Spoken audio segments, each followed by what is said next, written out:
continue with our interviews here at City State TV. People who are actually traveling to Cuba on a culture and education exchange. Some of them have been to Cuba, some of them haven't. Some of them actually are going back because maybe on the first, second trip they didn't get enough and they want to get a full comprehension. Some of them are very friendly towards what is happening on the island. Others are just very curious. We have a person who's already traveled to Cuba. Yes, I have. And you have traveled there as an educator before. Yes. Tu nombre, por favor. Aida Ross. Aida Ross. Oye, van a decir, pero ese no es un nombre puertorriqueño ni es latino. puertorriqueño. It is Puerto Rican. So Puertorriqueño. we got Rosses that are Puerto Rican. So let me ask you: this is not the first time you traveled to Cuba? No, it's not. So this is what? My second time. This is my second time. I was there 2 years ago. And you're going back. Why? The first trip wasn't enough. You're going back. Why? And I'll tell you that second would not be enough either. There is so much to learn from the Cuban, the country, the culture, everything that they have to offer, that it's going to take more than 1 or 2 or 3 trips to be able to get all that and bring it back. Every little bit that we could bring back and share it here and nourish our family, our friends, our community will be very helpful. My son travels to Cuba every year, 2-3 times. But then again, he does it. He's been doing it since 1997. He became a babalao, so he's involved in the religion. He's also an educator.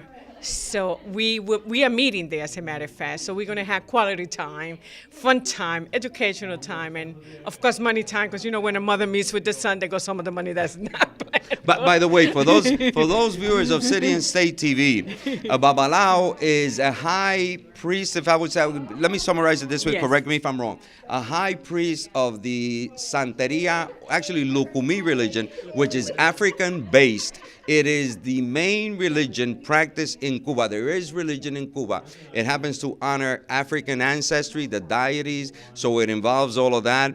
Even though Catholicism, which people don't realize, is in fact free. You're free to practice Catholicism, but the official government-sanctioned religion is Lukumi or Santeria. And your son actually then he was ordained, he's a babalao in Cuba. In Cuba.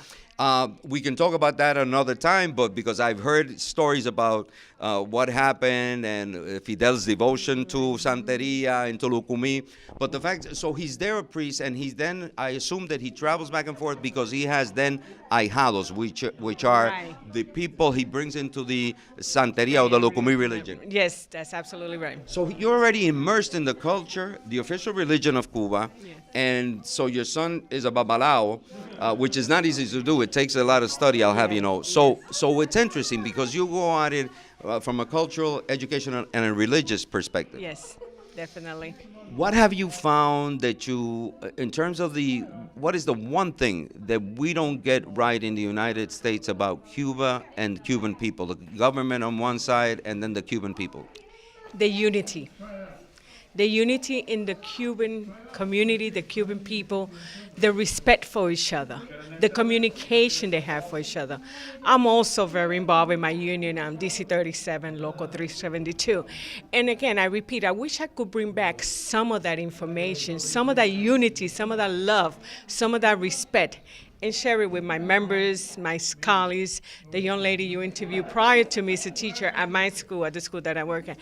We have so much to do. Now, you also mentioned Cuomo. Governor Cuomo is traveling. What do you think? It seems like everybody has an opinion about that trip. Let's hear from him first. I'll leave it at that. I also don't feel too comfortable with whatever he's going to bring back. I mean, he cannot bring anything negative back. How would he change it in the process of once he leaves Habana to the time he gets to New York? What changes is he going to make that's not going to benefit us when you go into a country, the place that is so positive? It's funny you mentioned Cuomo because before I came to this orientation, I came from a demonstration because of how he feels about the public education.